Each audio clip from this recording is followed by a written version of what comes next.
we are back. For more Julius Caesar action and Colosseum and all that other good stuff. Who killed Caesar again? Brutus. Brutus. Yeah, Brutus killed Caesar. Yeah. All I remember is the et tu Brutus, or Brute, or whatever the fuck Still it actually never seen is. a Shakespearean play. I haven't hear it's either. good. I do remember reading it, and I really actually liked Shakespeare back in high school. I liked a lot of Shakespeare's stuff. I didn't care so much for Romeo and Juliet. I liked the plot of it, but I much more preferred Macbeth and Hamlet. They were much more up my alley. You know, I didn't like Hamlet. You didn't like Macbeth? I'm trying to think which one I didn't like now. So Hamlet was where he... Well, it's his, Macbeth is the one where he fucks his mom and he, like, ghosts get That's at? the one with ghosts and the witches. Okay, okay. He doesn't fuck his mom, though. Well, doesn't he, like, take her as a wife or some shit? No. Thought it was the case.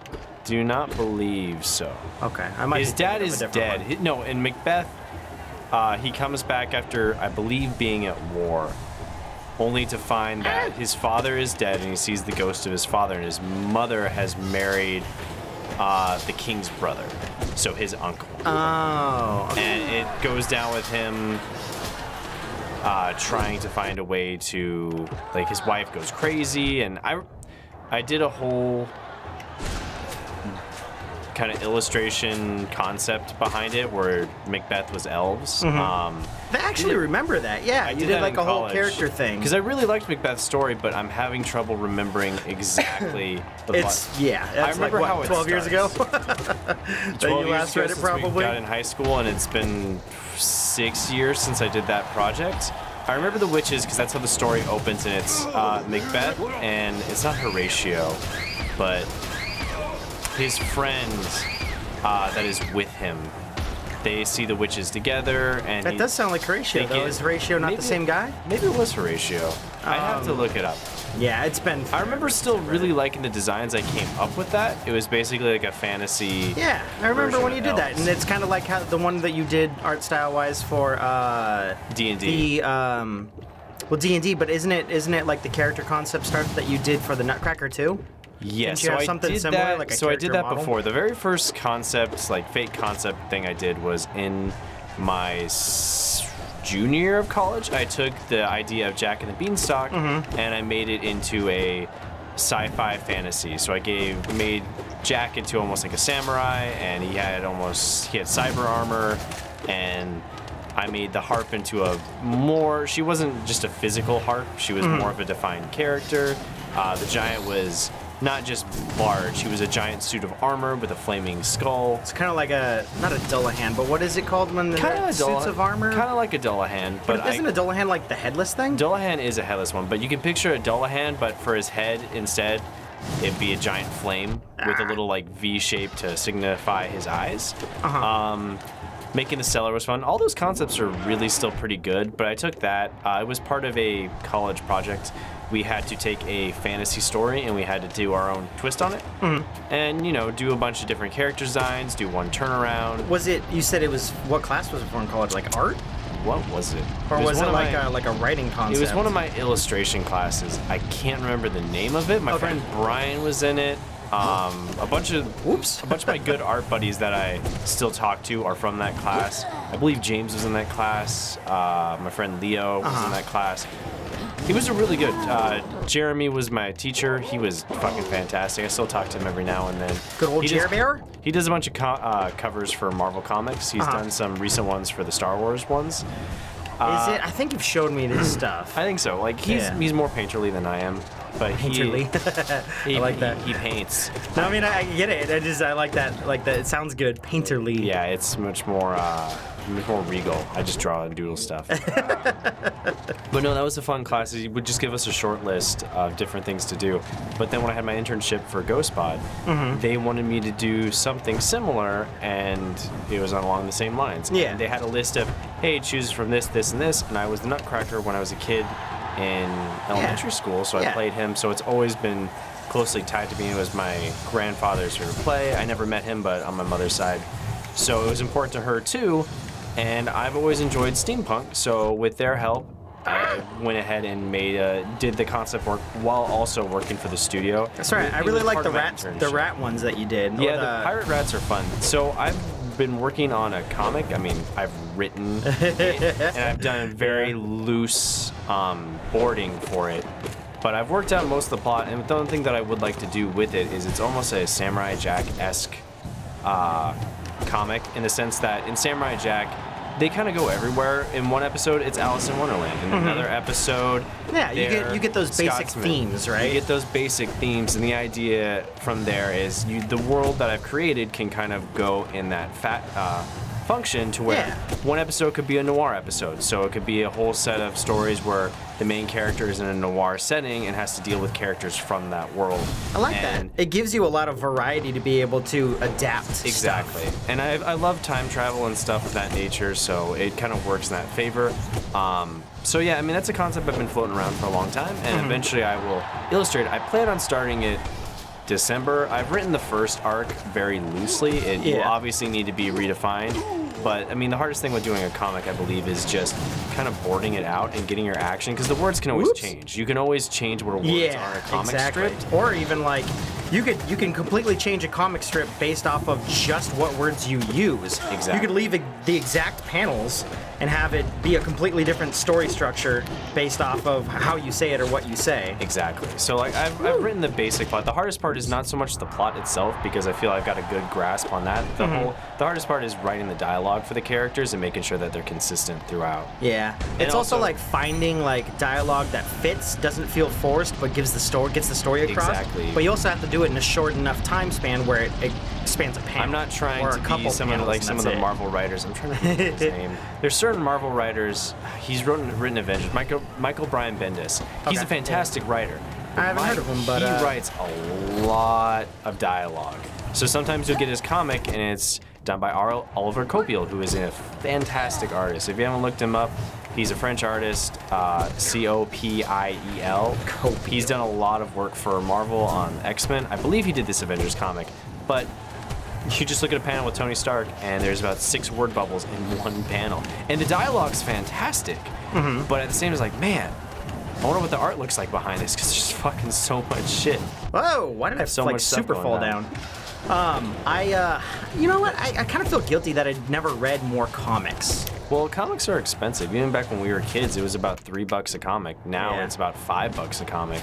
It might have been about $2. I don't know. But still, as a kid, $2 is a lot. And hell yeah, it is. Getting to the comic store, there was only about 2, maybe 3 comic shops kind of in our area, and none of them were very accessible to you, and even to me only one of them was, and the prices for new comics I wasn't getting an allowance. I would have to dive for quarters, and the comics that I would buy, I still have them today, but me and my friend who was my neighbor, time that right, would go to the comic store with a bunch of quarters, because they would just have a 25-cent bin, and one of the local comic stores here, which is really good, does the same thing. You can buy 10 old back issues for $10 or something. So it's fun for just getting a bunch of reference or just finding comics with cool cover art, which is fun.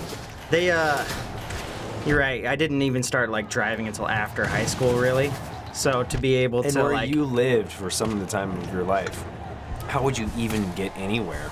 I mean, I don't know. You could have maybe walked to the golf course, and then after that you'd be like, fuck, why did I go this far? I actually walked from my house, where I used to live, to Mike's house one time, and it was like 8 miles. The one that's over by the golf course? Yeah. Wow. Yeah, I was just like, I'm out this bitch. Fuck it, and fucking walked. I mean, that's because I didn't have anywhere to get there. There's not even buses. That's even more than 8 miles. You probably walked like 12. It might have been. I know my legs were killing me at the end, but I was also out of shape too. So why did I fucking dash there? That was weird. Yeah, all the way from there, you would have to walk all the way past where my grandpa lived. Yeah. You would have walked past at least 12 different schools before you finally got to Mike's. It was pretty ridiculous. Don't come at me. Don't come at me. But yeah, those concept projects are fun. I actually did one pretty recently too, but it's an original concept where I took my Yeti and Goblin character and made a kind of a pitch for behind them. Was that the Goblin one that you did multiple things of? Exactly. So I made a whole pitch based on the characters in that. Then that hypothetical show. So 2 main characters, a Goblin and a Yeti, and it's kind of just a bunch of goofy monsters hanging out. Think Adventure Time-esque. It's a very goofy, silly world. Yeah. And I've come up with like a basic plot line, but it's more so when you're coming up with things for your portfolio, more often than not, if you don't have work that you can show because it's non-disclosure or NDA, which means the same thing. Yeah. That you can't show it. Like I have a bunch of work that I've done illustration-wise, but it's either in production to be used or it's not available. The only work I have is basically from Cy Cooper because most of the projects I've done they're in it. Some are in animation, but the ones I show, they don't always show off everything that I can do. Well, that's why you like doing the animation for the Game Grumps thing that we did, right? Yeah, that was a major reason why I wanted to do that. It gave me an opportunity to prove that I was an animator because I hadn't done any full animations since college, and even the ones I had in college, my skill level was not nearly high enough because when I was in college, we did it traditionally with just hand-drawn animation, which is still fantastic, but my skill level as a draftsman was very low. I only had my animation till my sophomore year, and I didn't start hitting my stride. Not strive. It didn't hit my stride until probably end of my senior year. I get you. There's a lot of like new programs and stuff too that came out since then. Yeah, you know, like Flash is a lot better since then. I was gonna take a Flash class my senior year in college, but it got canceled a week before it started, so I had to switch to something else. That sucks. I wanted to take a creative writing class in college because I really enjoyed writing and like English and stuff. That was one of my favorite classes that I actually felt like I was good at. I'm still terrible, but yeah. Thank you. The class got fucking canceled because there was like 6 kids that wanted to take it. I was like, God damn it. Then we tried to get into journalism because I was like, well, maybe I can like still use my writing to do like more like Too full. you know, something else more actual, not fiction, like real shit. And then that class got canceled too. I was like, fuck it, I'm done. I did take a creative writing course in college. It was writing for comics, so it wasn't technically creative writing, but I had enough classes that were make up stories and kind of go with it. And it was really fun to do those because it did give you a broad understanding of how to use tropes, when tropes are effective, and a lot of it just comes from consuming media and observing what are popular trends. Yeah, being observant of it and realizing like, oh, this is the reason why this is an actual thing that happens a lot. This is a pattern. Yeah. This is what works, this is what doesn't. If you're gonna use tropes, that's fine. There's nothing wrong with using cliches. You just gotta make sure that when you're doing it, either you're fully aware of it. Do it smartly. And do it smartly. Do it smartly, preferably, because there's nothing wrong with a trope. It just depends on how you deliver it. It has to feel functional to the story, and it has to feel earned if you're going to do that trope. But also, don't use it as a point of being lazy. Yeah. And I think that's one thing that's held me back from my story, because I want to make sure that I have enough plotted out that, you know, I can keep on going. Because I know... Yeah. You don't want to get a hiatus if you... What the fuck? I don't know. Fucking teleport me. The fuck was that? You don't want to have a huge hiatus. You want to be able to, you know, continue. What the fuck is going on? Can I not teleport here? Are you out of dreams? No, I have like 2,000. Maybe you can. What the fuck? That's weird. I guess I'm walking back to town. I guess so. That's... Yeah, so, I mean, I've seen similar today. Like, I was looking at a comic book, like a web comic, and somebody was like, oh, yeah, I wish they did more than, like, one a day, you know, like, every now and then. And somebody's like, wait, are you fucking serious? Like, some people barely get one panel a week. Yeah, one panel a week is hard. Shin Comics, I believe. Shinomics? Shinomics? I don't know. If you look Shin, and he does all those comics with the disembodied, like almost the blank characters that said life on them, and what the fuck was that? You just can't teleport on that panel, maybe? He does such a great job, and so do many other webcomic creators. It's very difficult to come up with an idea, get it done in a week, and make it funny. Yeah. I mean, hate to break you have to be clever. You have to draw it. You have to be good at coloring. Sometimes, if you're doing a not black and white comic, right? You have to understand the panel process. Not everyone has the luxury of having a comic in the idea of Cyanide and Happiness, where hey, it's just 2 figures and they can just interchange the dialogue. Yeah, it doesn't 4 panels. Really That's it. It doesn't really matter. Shin can actually draw. He draws characters in poses, does dynamic, just has dynamicism in his work. that not a lot of webcomic artists have. There are some that really go for it, and there's some that, you know, they stick to the easy 3-panel, and there's nothing wrong with that. Yeah. It's just you can tell the ones who are very talented draftsmen, and you can tell about the ones that they're just really good writers. A good example of that is Farside. It looks like garbage. Which one is Farside? It's by, God, Larson, I believe.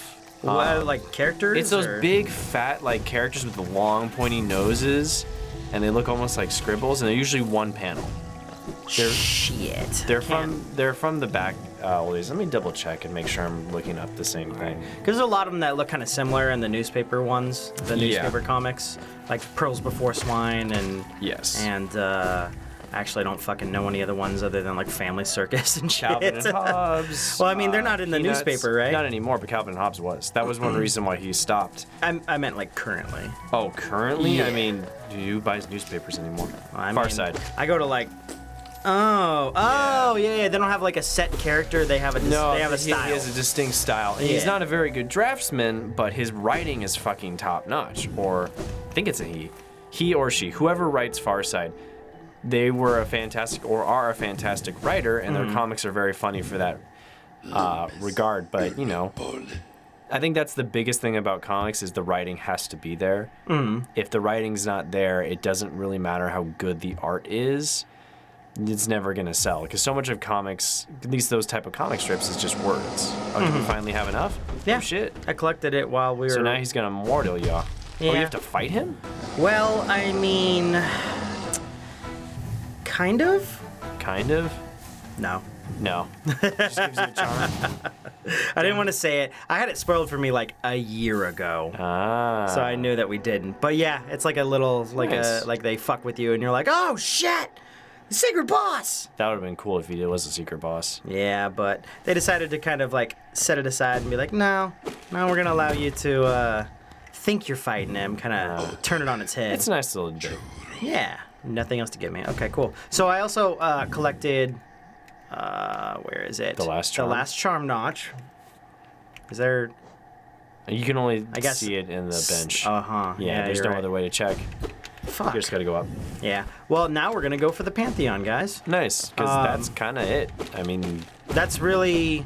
As far as I can I know a couple of that's people all said we're gonna be going some for, of the really. flowers, but... No. Sorry, that's just guys. dialogue options. Yeah.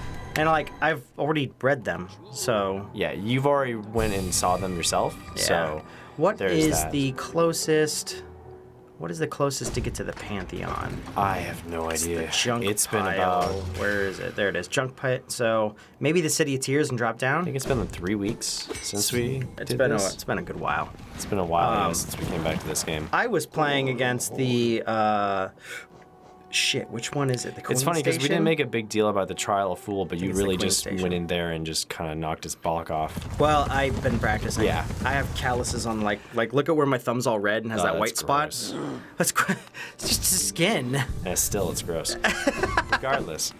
I've been practicing a lot, and I've gotten up to the Godslayer or whatever. God damn it, I didn't take the right one. I should have taken the City of Tears one. Well, that's the city storerooms, not the Queen Station. Oh. I've been practicing a lot, so my skin's all calloused up now. Yeah, been putting City in work. storerooms. Yeah. But I also got to the Pantheon and did some of the bindings. Oh, nice. I'll show you what they're like when we get there. Cool. I realized I had fucked up when I started, like almost immediately, the difference between the two controllers. Between... between the Xbox one One and the Xbox 360. Yeah, exactly. Fuck. Yep, can't do that. I got to, started playing, tried jumping to like leave the city, Hollow Nest, and I was like, I'm just gonna get out of here and go down to the junk pit. Where the fuck am I? There I am. Get to the junk pit to go practice against the bosses. Start jumping, start trying to like crystal dash, and it was like, and I released the button. I'm like, fucking go, and I'm like, click, click, click, go, and then it would fire, and I'm like, fuck, what is wrong with this? Looked, and I'm like, oh. It's the Xbox One controller. I really wish there was a cancel for that dash. I wish there was too. You had to go a certain distance before you could stop. You're like, You should be able to just hit the opposite trigger and it should just stop you. Yeah, I wish there was too. Or you just swing your blade and it's like, nope, it stops you. And sure, I guess they could make it so you could do a bunch of whole different types of things, but I don't see how you could really exploit it. But who knows? People are really inventive. I think a part of it is also so like you have to choose when to do it and when you have to, because otherwise you could fuck it up. Yeah. It's just funny because they have a way to cancel it, and it'd be so easy to write a cancel animation in there. You don't have to do anything. It just, they could either reverse it or it just stops and they just shatter really quick. Is there really no... There's no way to cancel it. Yeah, there's no way to cancel. You have to like just click it again. Yeah. Huh. It's a really weird function to have, and it's not game breaking. It's not a big deal. No. Especially when you're in Path of Pain, it's a big bummer to just go, oh hey, guess I'm just gonna die because I misjudged this by one little leap. Are you going to something specific? Yeah, I'm going to the Pantheon. Oh, I thought it was. I guess it is lower here. I thought we'd. Yeah, you're right. You're right. I thought he was right above there, so I thought you just had skipped him and were going to something else, but I forgot it's down here. Yeah, I don't think down in the junk pile. I don't think I even bothered unlocking this guy in my playthrough. I mean, you don't need to if you're already done with the game, right? You're not gonna play anymore. I did just beat it. I was trying to beat the Radiance, and then I accidentally beat the Hollow Knight. You accidentally hit the Hollow Knight? I accidentally hit the Hollow Chris, Knight. how do you keep fucking up? I'm like, it's so easy to do it. I was trying to get a couple more just little bits of soul, and it was a little too much. And then I beat him and I was going, you know what? I'm actually good. I don't like the fact that after I've unlocked the Radiance, I have to keep fighting the Hollow Knight over and over. And he's not hard. It's just tedious. Yeah. Ooh. Yeah, I haven't been in this room before, so I don't... Pretty. Guess you dream it, maybe? I don't know. Oh, boy. Does it just give you a bunch of blue light? This opened up when I beat the bindings on the Pantheons. So nothing. Or does it just give you a bunch of I think what it dream? does is it gives you lifeblood inside of the Pantheon. Oh, yeah, look. See, it's giving... it put roots up. So all the symbols above the doors, see how I only have this one right here? Yeah. But the other ones I have already filled out. I think you're supposed to get... Fume was telling me you get a lifeblood at 4, a lifeblood at 8, of total of killing those. Oh. But that's not how the door looks down at the bottom. So I don't know if that's because we are running the beta version. Maybe. Or whatever it's, or like, you know, the tester version or whatever it is or not. But evidently we have it, so... We will attempt Pantheon... Oh, boy, come 5 on. next jump up. time. Next time, boys and girls. Beep, bop, boop. Well, have you been practicing 5 at all? Well, I mean, it's all the bosses. Oh, and okay. I killed all the... I was doing all the bindings for all the other Pantheons. Pantheons. So, I mean, like... That was your practice, gotcha. That's practice, essentially. I don't know what the new bosses are, so Yeah. I mean, I do know what they are, but I've never seen them. I've only heard them by name. I was just curious how you went about it, because I had no idea.